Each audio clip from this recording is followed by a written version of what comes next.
Thank you everyone for joining us for today's session, A Practical Innovator's Guide to Digital Transformation. I'm Lori McLaughlin, Chief Marketing Officer at Digital Onboarding. If you have questions during our discussion, please use the Q&A feature at the bottom of your screen. And a little later this week, we're going to email you a recording if you'd like to rewatch. And with that, I'm going to introduce this tremendous group that we have here. First off is Stessa Cohen. She's going to be our moderator today. She spent 2 decades with Gartner. And today she runs Pivot Assets, where she counsels financial services companies on product, solution, and investment strategies. We're also joined by Dan O'Malley. He's the CEO and co-founder of Numerated, which offers a digital loan origination system for business banking that dramatically reduces work for financial institutions and their clients. We're also joined by Michael Degnan. He is head of enterprise innovation at PNC Bank, where he leads an internal consultancy, lab, and incubator to identify promising innovations and bring them into the bank. Sean Ward is also here with us. He was co-founder and CEO for Gizio, which was acquired by Jack Henry & Associates in 2019. He's now senior managing director at Jack Henry. And Gizio's technologies powers JHA Online Financial Management. And lastly, we've got, but not least, we have Jason Henricks. He's CEO of Alloy Labs, which is a consortium of leading community banks working to operationalize innovation through partnerships and strategic investments. He's also co-host of Breaking Banks, which is the world's #1 global fintech podcast. He also hosts the FinTech 5 podcast. And our very own Ted Brown, he's CEO and co-founder of Digital Onboarding, which offers a digital engagement platform that helps banks and credit unions turn new account openers into deep and profitable relationships. I could have made this introduction 2 hours long because everyone has such impressive backgrounds, and I think it'll quickly become apparent why we've brought everyone together today. So welcome. And with that, I'm going to hand this off to Stessa Cohen. Good afternoon, everyone, and welcome to this session today. I have a 100-year-old house, and I have this huge project to keep it updated, right? It's a years-long project, and as part of that, I hired a contractor recently to fix my basement, part of my basement, to finish it. This project would transform the usability of the basement and give me lots of storage, which is every homeowner's dream, more storage. I wanted him specifically to put in a wall and then install some cabinets that went against the stairs.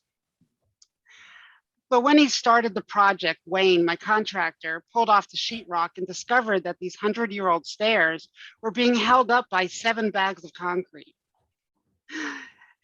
Then, the closer he got to the stairs, he noticed that the treads were worn out, and underneath the treads, the things holding up the treads were wobbly, missing, broken. So this was a dangerous situation, and he asked permission, of course, to add all these things into the project. And so I said, of course, yes, let's make the stairs safe. And then he put on the wall and added the cabinetry, and I got a much better finished basement. It also cost me a few $1,000s more than I expected. Had Wayne just done what I'd asked for, put up a new wall and install cabinets, I would have gotten a nice improvement, right? I've gotten the cabinetry, but I would have no idea of how dangerous the stairs were that I was walking up and down every day. Luckily, my contractor doesn't approach projects in my house with blinders on. He's listened to me and he knows my vision for updating my house and where I want to go with it. And he also understands the specific projects. So he knows both goals. And when he went into this project, he went in looking for other problems that could influence the outcome of just putting in the cabinetry. So he fixed all the things that were and were not visible. What does this mean for financial institutions, other than it's being a very practical example? I think it's illustrative of where a lot of financial institutions are. You have spent a lot of time, maybe years, certainly months, creating great digital transformation strategies. And you have projects, probably a lot of projects in the queue to improve customer service, reduce friction, increase sell and cross-sell capabilities, of more products to customers so that you increase profitability, and projects to figure out how to appeal to younger customers. Yet, despite all these best intentions, transformation and innovation is still stuck or failing in your organizations. So today we're going to take a look at that. Why are so many digital transformation initiatives failing? And then really go straight to the heart of the matter. What's separating out those institutions that are innovative from the rest of the pack? And finally, 3, what are the smart and practical ways you can become innovative, how your financial institution can become innovative, not in 6 months, but starting tomorrow, the next day, next week, and in a couple of months. So let's dig in right away into the nature of digital transformation failure. And let's go around. Let's start with Jason. What are the top 3 reasons you see why digital transformation initiatives are failing?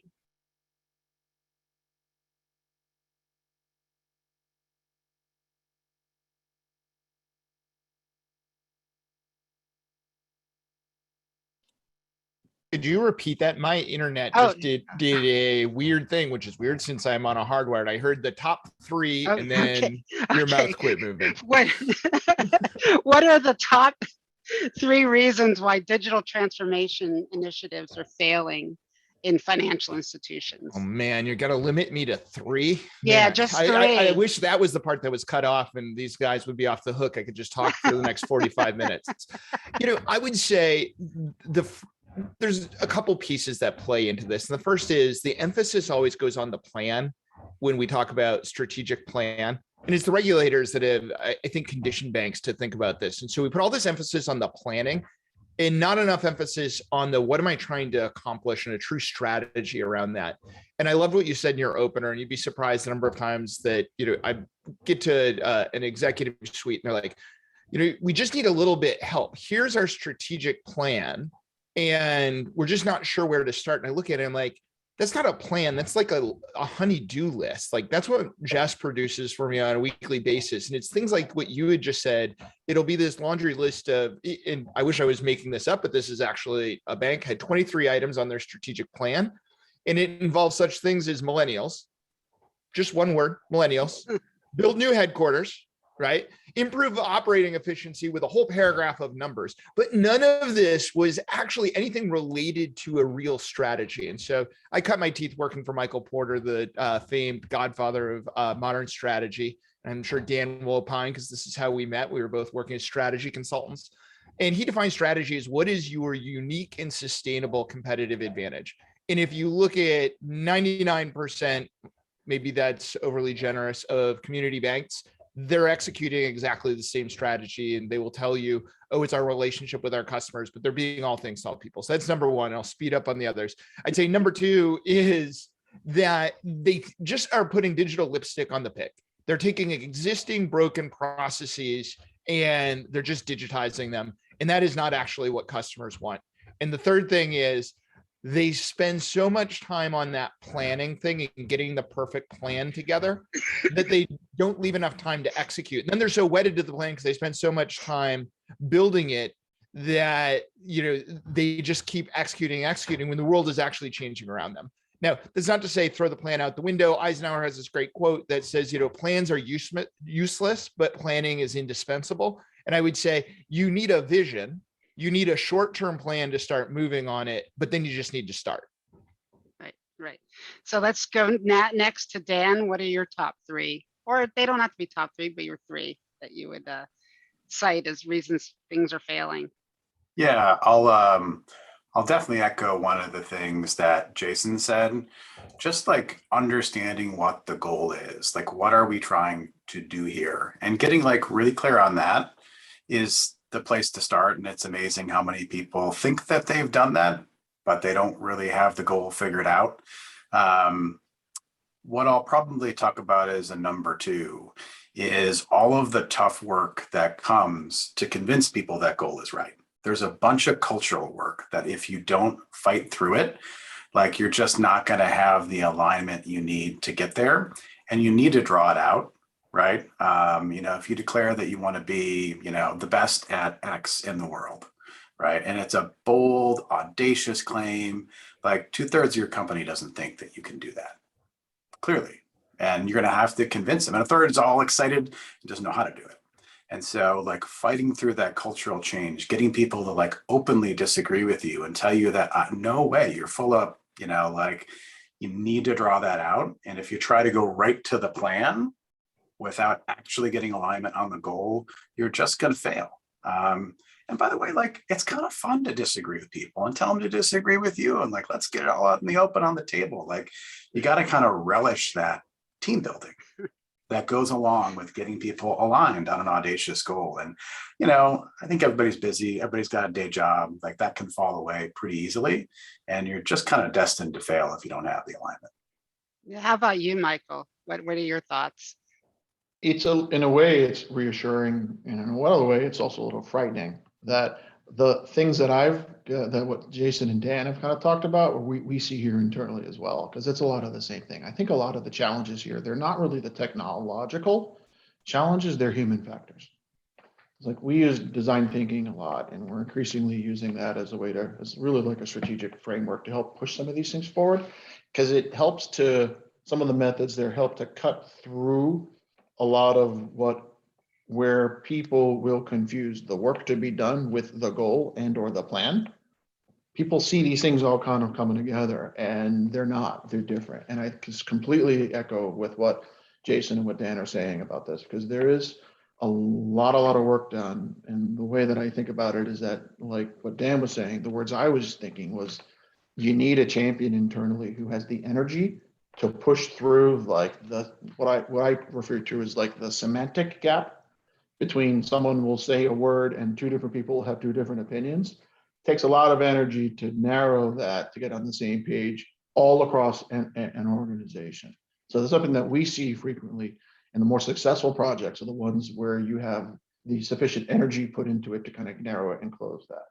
The challenge is that to do this in an environment where Jason, I think, said it really was well, like we live in a land where we have many friends to help us make sure that we make these decisions. And a lot of our governmental friends are there for the right reasons, because at the end of the day, we're protecting all of us and their firms have to open and close banks every day. And we get people's paychecks there, and people have to feed their kids. We got to protect all that.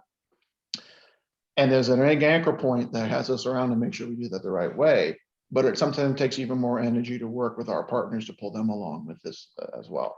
So it's just a little bit reassuring to hear that with the similar challenges. And it's just, but it's all different versions of trying to get to what is the right way to get change through. So Ted, from your perspective, what do you see as the top 3 reasons why digital transformation is failing? You're on mute. Yeah, it's gonna be along the same lines of Awesome. what people are talking about, which probably means it's probably somewhat true. But it is about, with all of the things we're talking about, you can drown in the sea of opportunities and just kind of drink from the fire hose, which makes it difficult to make any progress at all. So, when you're talking about all the different challenges, there's so many that if you didn't focus on, the right job, or really keep the blinders on to make progress in one area, you could be working for 5 years, and by the time you release anything to make a change, the world has moved past you, because the pace of change is much faster than that 5-year time cycle that if you were to fix everything at once. So I would go along similar themes of finding the right job or the right thing to focus on. And then the challenge, I think, that leads up to that is having the right metrics to look at, or measuring the right things. Because a lot of times you just get distracted by the loudest noises, and you decide to fix the loudest things that may not be the most important things. Sometimes the most important things are silent. So I tell the story and use it obviously in our business a lot, but prior to this company, we were the first way to open up your bank account online. And with that, the metrics that you'd measure for success would be, how many accounts can we open on the website? And if that's what you're measuring as your goalpost for success, all of the jobs you choose to focus on are going to be the ones that are a barrier to hitting that metric. Now, so that's just the example I use. Applying it to anywhere else is measuring the right thing is so critical, because that's going to drive what you choose to solve and what you choose to focus on in this vast, massive amount of things you could do. So what do you focus on in that example? The shortening the application, making it simple, getting more people to open the product. But if half of those people don't use the product that they open, that's silent. You don't hear about that. They're not calling your call center. They're not bugging anyone. So no one's raising any flags or they say, we really need to solve these problems, because the 90% of people who are silent attrition aren't saying anything. So that's just a real, I use that story just an example, not for that specific thing, but to really make sure you're measuring the right things, because that's going to lead to what you end up focusing on in the whole massive sea of silent attrition of all the things you could do, and then keeping the focus on so you can make progress and not get lost. And that's an important point along with what everyone else is talking about, but I didn't want to leave out Sean in terms of talking about failures. And, you know, I know it can be tough for vendor providers to point out failures of their customers, but, you know, have a go. That's easy. No, you know, to take it in a different direction than everyone else. I think one of the big things is the honesty and integrity of your strategy through the organization.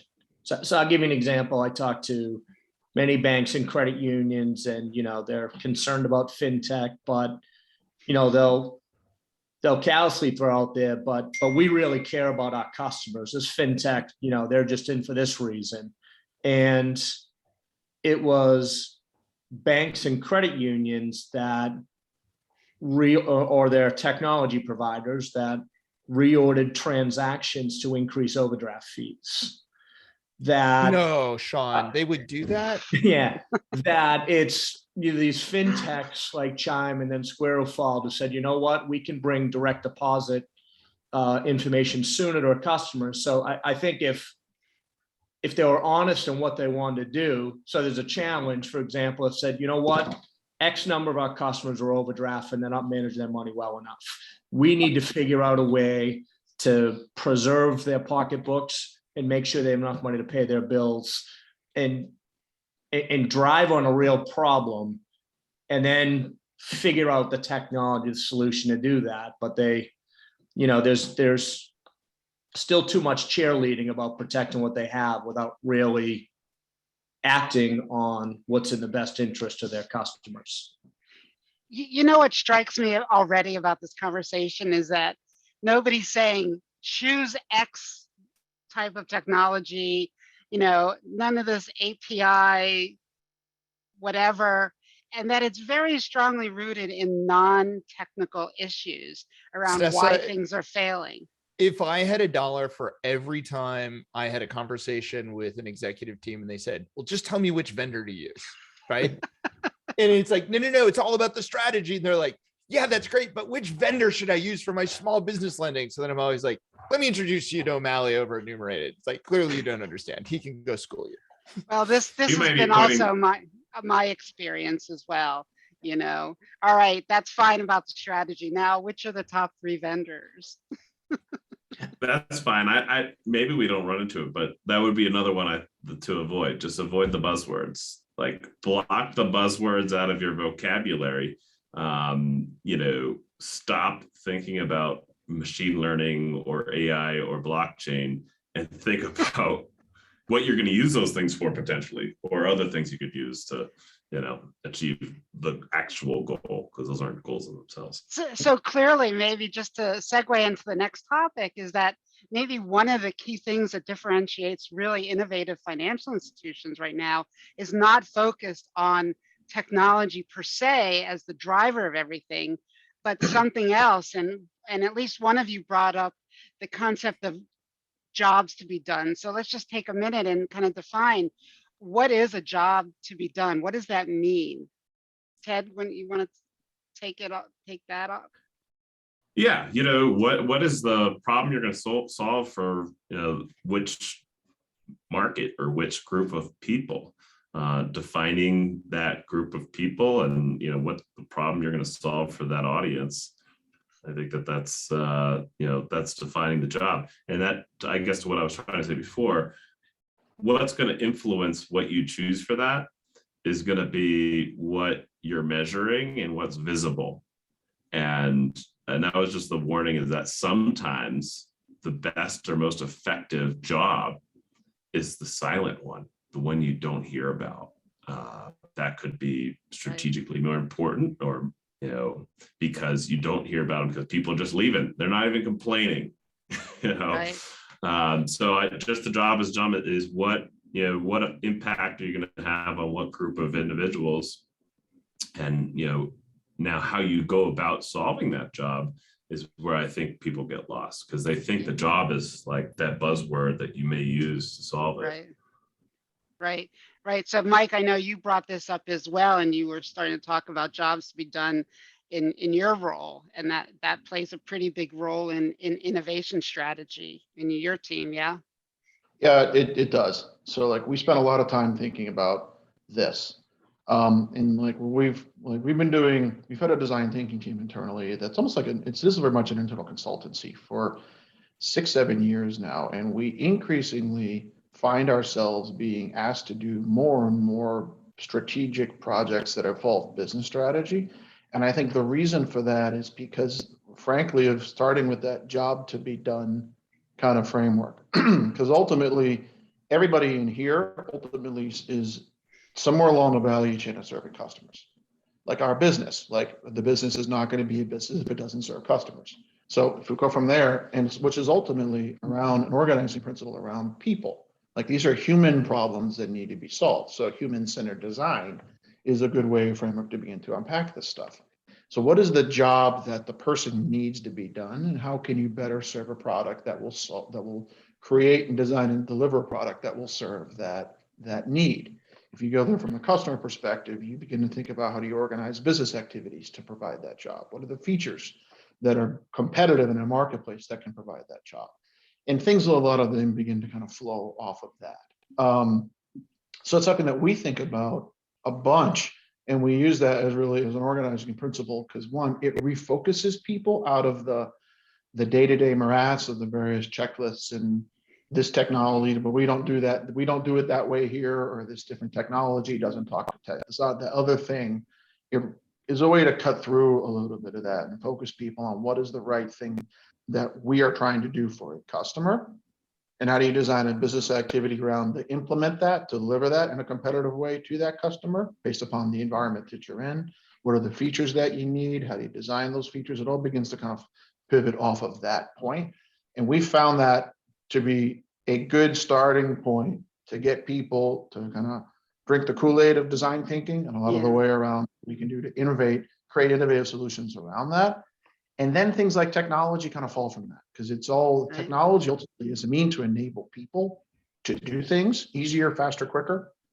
Pick your buzzword, Ted, AI, blockchain, whatever. But it's all a way of actually enabling people to do jobs faster. And if you reduce it back to that, things tend to become a little bit simpler, and it gives people an anchor point to latch on to. Now they know the why. I think personal financial management was a big victim of not knowing what the job was, right? Oh, you got anything to say about that? I'm the biggest critic of personal financial management. I think the fact that there is a thing called personal financial management shows what a poor state the industry is. It's you unfortunately you kind of build to the partners you're with, but the reality is PFM as it is in today's market is what happens when you don't strategically focus on one thing. You're solving one problem. And I mentioned earlier, what is the problem you want to solve for a customer, narrow in on it. And I know, everyone here will talk as much about the kind of product and strategy part of that, but I'll bring up the backside of that jobs to be done coin is, and then how do you bring that one thing, that one strategic initiative that you're doing to everyone who's in that bank, credit union organization, Right. especially if they're remotely customer facing. I mean, there's so much about it's cultural. It's how do you speak? How do you advocate for what you're doing? How do you convince? Because people just confuse it as, like you said earlier, well, just tell me the vendor, what's this great product I just got to buy and plug in. Right. And and candidly, PFM's a victim of it. You can see the people who Right. just checked the box, bought a PFM and let it out there in the same product, the same demographic, versus those who strategically marketed it, positioned it differently, and built a campaign, trained their staff on it. The results were night and day. Yeah. So it's not just a technology that'll solve your problem. But So- Sean, I think sorry, Tessa. Go Yeah. ahead. I was going go to say, ahead. but part of the problem is banks, we think of things as bankers, and no one has a problem or a job to be done that says I need a bank. Like there's some other story arc that's going on and around it. You don't wake up and be like, hey, I think going through a mortgage refi would be fun right now. I don't have anything else going on. Right? I already had my And- wisdom teeth pulled. No one has a problem called PFM, right? Like that's what we as banks have. And we're like, who wouldn't love to see all of my money and where it sits? And it's like, no, most people, the job to be done for them is something much more human. I like Mike was saying around the human piece of it is, it's like, I can't make ends meet. How do you help me make ends meet? Or we're about to have a family. What's that going to cost me? We're trying to think through retirement. I can't even empathize with my future self. Those are the jobs to be done. And it's not the things that when you ask people, it's like, hey, what job could our checking account do better for you? The only thing you can answer is like, I don't know, lower fees, more free ATMs, right? They can't even conceptualize it, but there's so much that checking account could do for them if you actually look into the data and unlock that for them. And if you pull that even further down, like the job to be done, because like the larger things, but it can get down to very specific moments as well, where it's just like, I am about to go into an overdraft. What the job to be done is probably, how can you help me pay my rent before you pay my Netflix, right? The more important job is to keep my family in the house. Yep. That's the job, right? So what can you do from the bank to organize products, flavors there to basically do that job within the context thing overall? And it's probably not a pie chart, right? So Yeah. I just want to say one thing out loud, which is that finding and really defining the job to be done well is hard. Yep. It's hard, right? That's Right. where the work is. Yep, So- that's exactly right. Can anybody from your experience give an example of ways that financial institutions are actually doing this well? I mean, how do you do that? Like, who's doing that? You don't have to name names, but I mean, just give an example of, how do you approach an innovation project like that? I think you need to get into the mind of the customer, which means you need to get into their life. Let me give an example that is near and dear to Dan and Lori and my heart. When we launched Perkstreet as one of the first challenger banks out there, we knew debit was the fastest growing payment mechanism. And the number one people picked their plastic is the rewards program. No one had thought about making a high rewards, debit card, because it turns out it's really expensive. But, if we could just go crack that code, it's great. Well, the biggest demographic using debit cards was recent college graduates. And so that was our first target audience. Dan and Lori are probably going to go into PTSD at this point. So we ran focus groups with recent college graduates who are all like, this is amazing, right? And then we launched. And do you know who didn't sign up for a Perkstreet card? Recent college graduates, right? So the three of us are dialing for dollars like, hey, we thought you said you love this. We do love this. It's just I'm too busy right now. And switching my bank is hard because I don't have digital onboarding from TED. But what we did find, like the truth lies in the data. People were using our card. We're like, who the heck are you people? You're using it at like, what was it, Dan? 3 times the rate we expected in terms of average monthly spend. Right. And so you start pulling on the thread of the data, not what people are telling you, but what your data, the truth is showing you. Turns out people who care about a high rewards debit card live in the suburbs, and they make a decent amount of money, and they probably went from, being dinks, the double income, no kids, to, a sole breadwinner, and they're just looking to maximize their life, right? So the truth is in the data, or following them around, not asking people or doing a focus group, or like get into Jason's other pet peeves. We need a millennial council, because young people use technology, and if only we had young people talking to us about technology, all of our problems would be solved. Well, I mean, so that goes to something that Ted talks about in terms of well-defined business outcomes,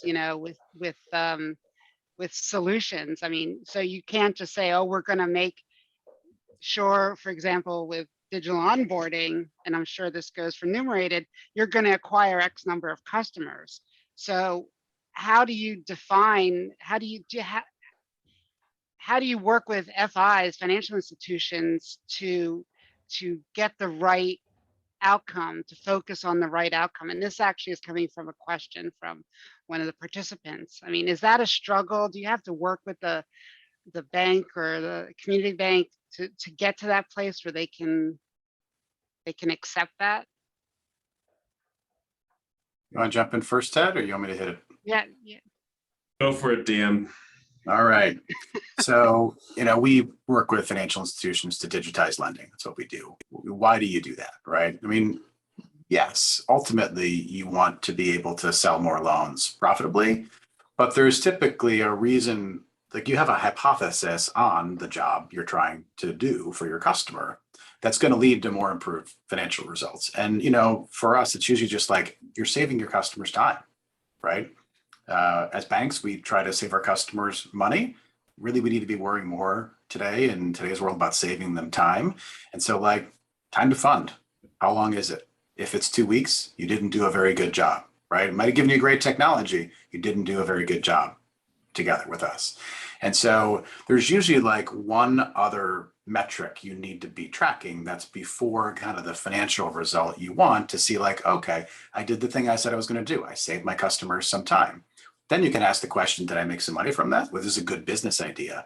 But first, you've got to figure out, did I solve that job or not? And that metric's just going to be different depending on what your use case is, right?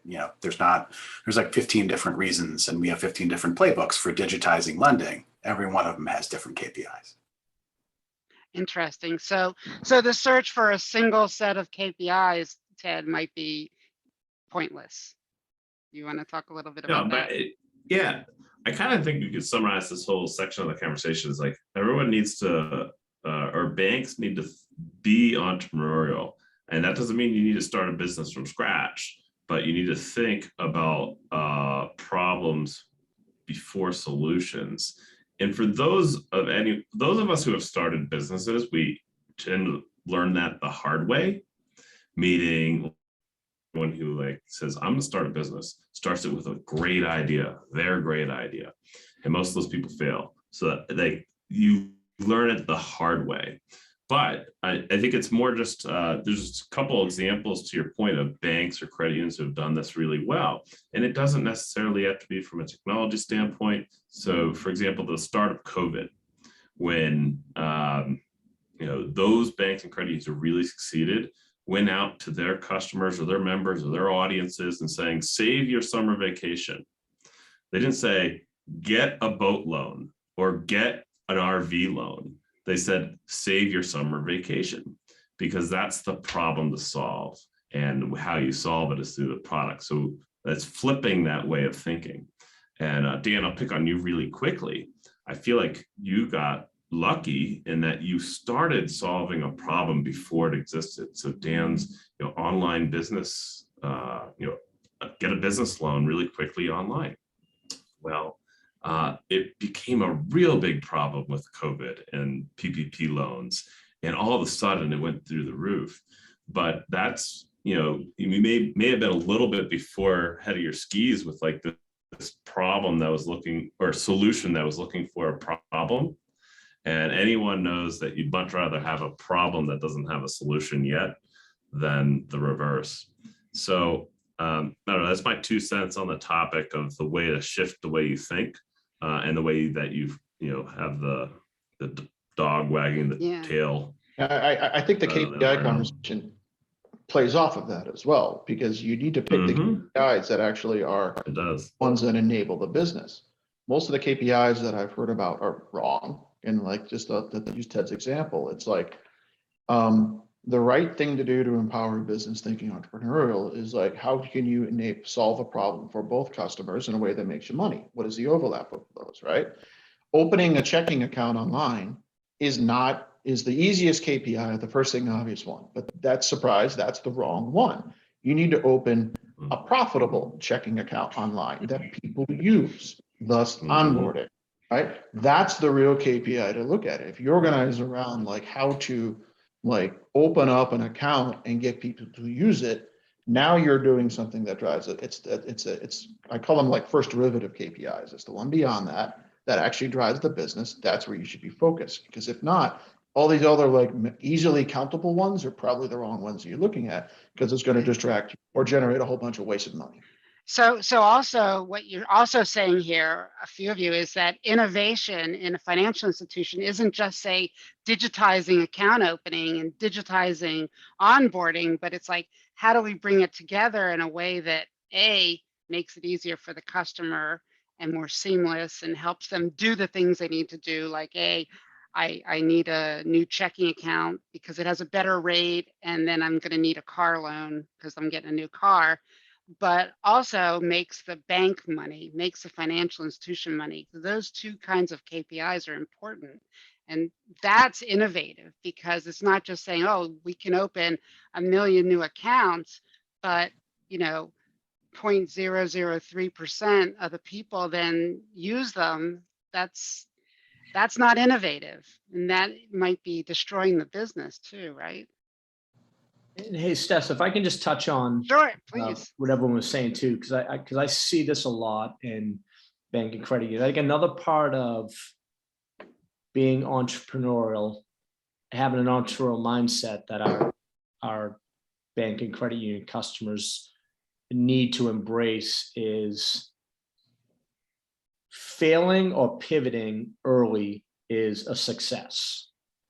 I think there's such a mindset of, I think we need to do this, and I'm going to find the data that validates what I said to prove I'm right, and that's the path we need to go down, which is very different than, here's my assumption, here's our assumption why, let's validate it, let's prove it, and invest in the data and insights needed to kind of pull that out to either validate it or shift. And I think there's, growing up as a kind of banker, you're wired to be right and show that you are right. So I think there's a lot of waste in strategy and stuff because they seek out that confirmation bias and not let the data and the validation help guide you. Sean, I think you hit something perfectly. Is bankers and most of the C-suite has come up through the lending side. We mistake risk management with risk mitigation, right? We're looking to take all risk out of it. Well, if you've taken all risk out of it, you're not doing something new, because it inherently involves risk to do something new. But the risk of not doing something new is ultimately building up this backlog that is going to be catastrophic, because now you're starting to throw Brady level passes into the end zone to win the game because you're so far behind, because you're willing to take some small risk, right? And risk management means, is the juice worth the squeeze if I go actually investigate this, or how do I minimize the cost of going and doing this? And too often we throw that into the bucket of, oh, let's do a proof of concept. What's the proof of concept? Well, let's implement it for a little while. Well, it's like, well, okay, you've proven you can do it. You didn't prove you should do it. Right.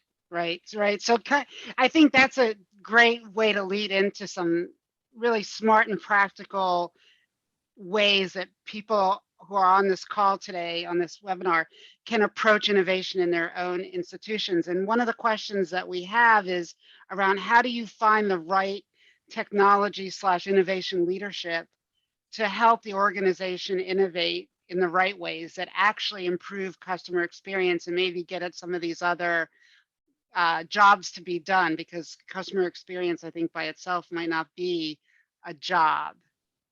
But why don't we talk about that and sort of approaching innovation?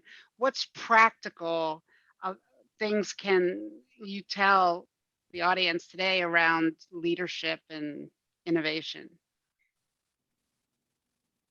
We tend to think about innovation along a spectrum, right? There's big I innovation, which is like big, massive things like let's put in a coreless bank or Star Trek, right? AI.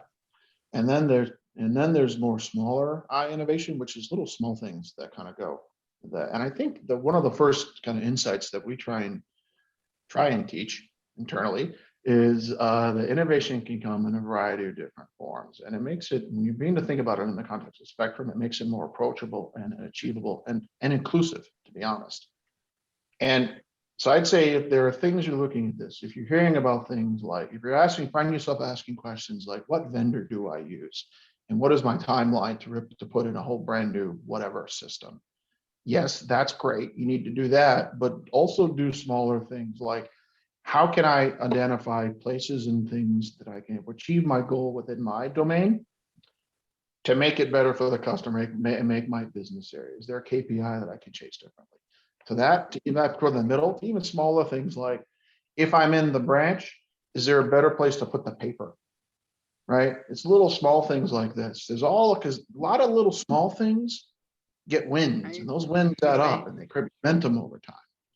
So I would encourage people, it doesn't need to be massive technology systems, because those are fun and we all get paid for it, and that's wonderful, right? But there's other things like this that we can do along the line. So how can you try and get yourself in position to be better do this? And a lot of small things can actually drive that. So really the first step is kind of identifying some small problems that you have to solve, whether it's where you put the paper in the branch, maybe where you put the masks, even if that's appropriate, to change things. Change starts with these, what I call small innovations. And I think customers really want those small innovations. But I'm going to go to Ted, to you, to start us off about talking about what's the relationship or the connection with these small practical innovations in data and how they can work around driving innovation in the organization.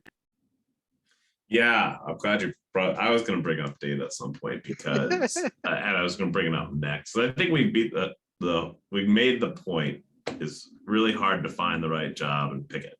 Okay, so once you've found the right job and you've picked it, now you run into, I think universally at every bank and credit union, you're going to run into a problem with data at some point in time after you pick whatever job you pick. You're probably going to run into that, realistic challenge at some point. So, I think you need to break it down and say, okay, how can I make impact? How can I make change working around my constraints while the constraints change, in the long run? And you say customers' experience isn't a job in itself. It probably is. But I think once you've picked that job, there's two main things to it. It's like the customer experience usually, and the challenge with data and feeding that. So then you've got to look for, how do you work within the current ecosystem construction and get yourself 80% to the solution without having to wait many, many, many years to get to 100%. And I'm talking in generalizations, but I'd be willing to bet that most of these jobs you end up choosing for the problems you want to solve for the specific community will have challenges with data. So then you have to look at how can I create the user experience or the customer experience that gets at least 80% of the way there by working within my constraints. And at the end of the day, with data and banking, it usually comes down with shipping files, which is the most inelegant way to pass data back and forth. but it is what it is in banking. So, but you can get a lot done with shipping files and doing SFTP transfers and things like that. So there's just really practical things that I bet in most of these jobs, you're going to run into the problem with data. And I think the mentality is to say, okay, how can I get my users, my audience that I've chosen at least 80% there with my current constraints? Then you launch it, you measure it, and now you've got a basis for making the bigger, larger, multi-month, multi-year investment to bring it from 80% to 100%. Which is a good lead into like, what should FIs that want to be innovative do about their legacy architecture? At last, the technology question. I mean, obviously what we're saying is that you don't have to wait, but what should they be thinking about their legacy infrastructure? I should be changing that. Well, I'll bite on that one, and it relates to what Ted said. No, you agree and disagree simultaneously. Is completely agree that just start doing anything small. We found this in our RPA, robotic process automation center of excellence, as we were comparing results. The banks that were seeing the best results were the ones that just picked up small processes and began to automate them, and those that were struggling were the ones that tried to put together this soup to nuts, here's how RPA impacts every part of the organization, and 2 years later they still haven't begun to execute on anything. But simultaneously, so there's the agreement. Here's the piece that's hard, though, is there are also some things you just have to go do to which you cannot ascribe the ROI today. And data is one of those. It is a foundational investment that if you want to remain relevant, not absorbed for, M&A is already slowing down. If you want to avoid, selling for something less than tangible book, you need to figure out how you're going to unlock your data, whether that be a data warehouse, whether it be a shadow core, whether, you magically find a way with your existing provider. You need to go figure that out, and you cannot write the business case for it unless the business case says, I want to be relevant in the future, right? There's your business case. Everyone is welcome to steal that one. So Jason, the only thing I'd say to that, and I fully agree, but I talk to so many banks, credit unions that I need more data. I need more data. I need more data. I'm not getting it from my vendor. I'm not getting it from my vendor. I ask them, well, what are you doing with the data you have? I'm like, well, we're not doing anything, but I need more. It's like, well, unless you got to start to get some data people, to get some data mindset and start validating, leveraging what you have. And certainly the answer is we need more focus on data, but I feel there's too many people that just want to wait for this magic. I'm going to buy data from vendor X and it's going to transform our operations, how we think. And you need the people that can leverage, mine, interpret, and use that data. And, you can start small there. The best way to start is to start. Yeah. Frankly. Right. I think one of the things too about data and customers is that assuming that all customers that fit variable X is maybe no longer relevant in banking, that there are fewer and fewer things that people need, jobs that need to be done that fit everybody, right? That isn't opening a new checking account or getting a new loan, but there are other more specific jobs that fit niche groups of people. Even if like you just took young people, college students that go full-time are different than college students that go part-time and work full-time, right? They're going to have different needs. We have a real specific question from the attendees around data and data sets, looking for being able to pinpoint a data set of services and products that most highly engaged customers or members have. Do you have a preferred set of data that's correlated with highly engaged customers? And or, because I'm the moderator, what's your response to this question? Otherwise, you can either answer it or answer the meta question there. I do. I think that, I think transactional accounts are the best ones because that's where you can get more things to measure. And that's usually still the checking account. So, and in that, I think you're ultimately looking for proxies for usage. Is there money coming in and money coming out? There's a lot of products associated with those two things, money coming in and money going out.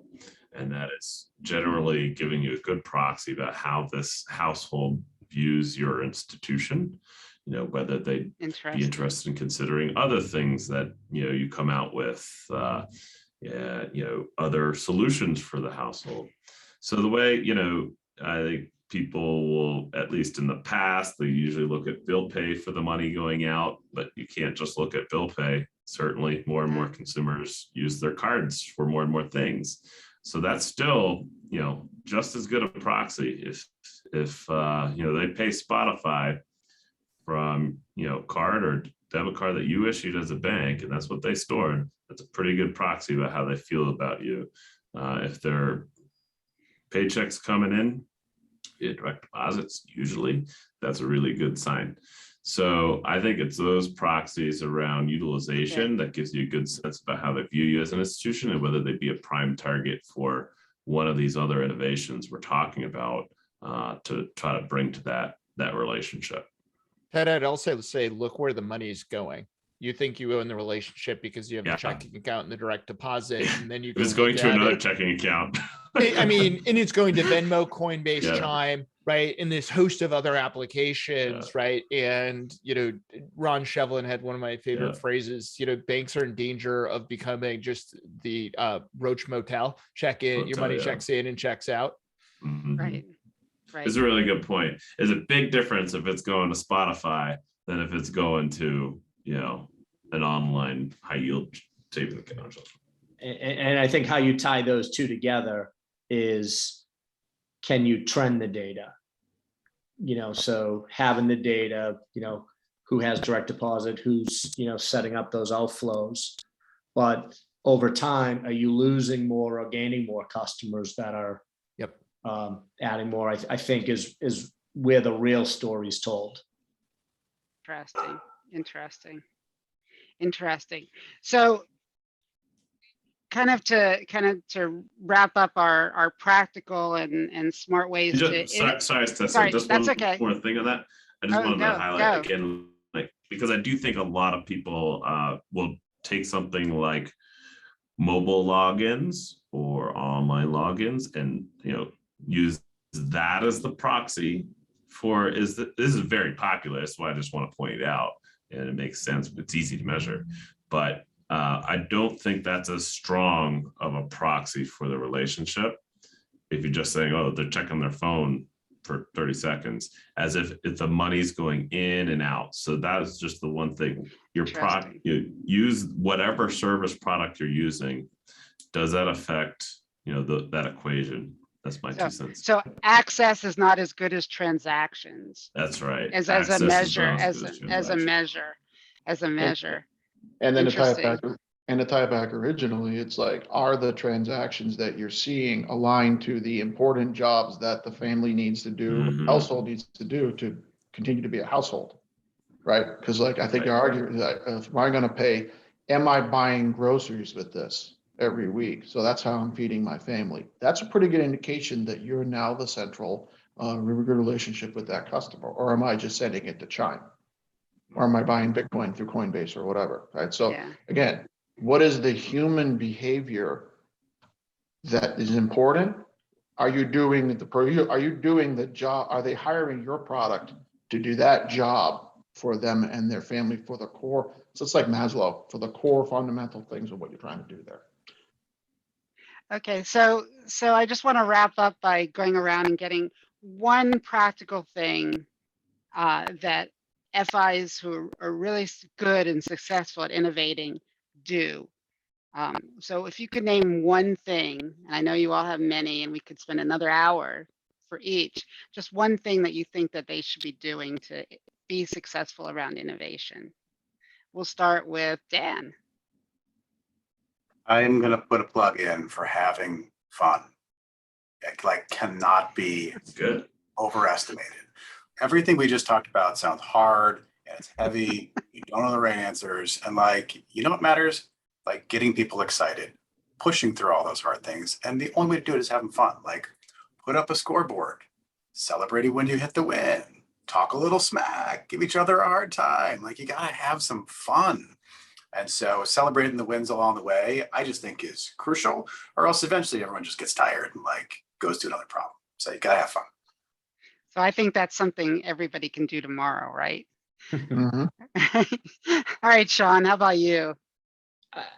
I would just say, stick to the one idea. I still think they're crippled with, they want to do too many things or different departments or separate alignment on what they're trying to do. There should be kind of one goal that you work to and have everyone kind of support that. And, to Dan's point, figure out how you can get to a win also. Have fun on the ride, but where is the win? Don't just have this mass that's this 3-year slog you're going to go through. How about you, Michael? Microsoft PowerPoint. No, I'm kidding. It's not better slide game. It's gonna, even though that can help you. I think the right way to do it is really like, I'm gonna go back to the human-centered behavior. Like, what is the thing that is going to help customers? And then if you decouple that and isolate that, it gives people like the why if you're doing something, and then technology and things kind of follow that. And you'll find that multiple different technologies can be used to implement the human-centered job that needs to be done there. I think if people think about it that way, we have found it useful internally to align people, cut through some of the, close the semantic gap, cut through some of that stuff to help people do that. Okay, how about you, Jason? Building on this idea of the quick wins, it's also pick up your operating tempo. Just go pick one thing you can go do and go solve it. The question was asked about the front lines from anonymous attendee. Yeah. Go talk to the front lines. What's the number one source of complaints we get? What can we go do about it? One of my favorite innovations from one of our smaller banks at Alloy Labs, looking at everyone doing RPA for their PPP loans and stuff. Their big innovation is when they talked to the front lines was people were scared to come into the branch to drop off their PPP loan application. So they put in a mail slot. They never had a mail slot before, right? But they talked to the front lines. They found a problem, a zazzle later, boom, they solved a customer problem, right? For a lot of their small businesses. Right. And so the small problem, the small job to be done can actually be accomplished really quickly. So we're not talking about, in 6 months, but really quickly. So that leads to momentum. How about you, Ted? You wrap things up with your top practical thing, your number one thing. Asked, or I think he said what's most in common with the folks that are, do this best. And I love Dan's answer, actually. I didn't think about it, but you're right. The teams we work with who do the best, they have fun, they like each other, and they find a way to do it. So I'm going to second that, but on top of that, they do things quickly. They figure out how to do things quickly because we got a platform, you could do tons of stuff with it. We have clients who range from they'll launch something in a week or two to they'll launch something in 6 months. That's the rare one. But the teams that do this most successfully, generally speaking, I'm going to go with have fun and do things quickly, or figure out how to do them quickly. Well, I think that's a really good set of practical things that you can take away from today. So really the main points I think we talked about is the biggest reason why financial institutions are failing with digital transformation has nothing to do with the technology that's out there. It has everything to do with the organization and your approach to strategy and projects and how you pull those together in a way that gives you jobs to be done that meet customers' jobs to be done as opposed to bank jobs to be done.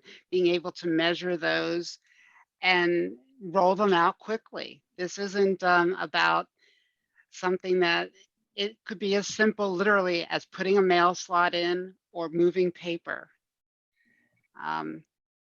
You know, I mean, and I think those are really important because we get stuck on innovation and transformation as being something ethereal and possibly magical, which is not really down to earth. So I want to wrap up now, and I'm looking to see if we have any more questions. And I think we answered all of them. And I want to thank everyone for the panel being here today.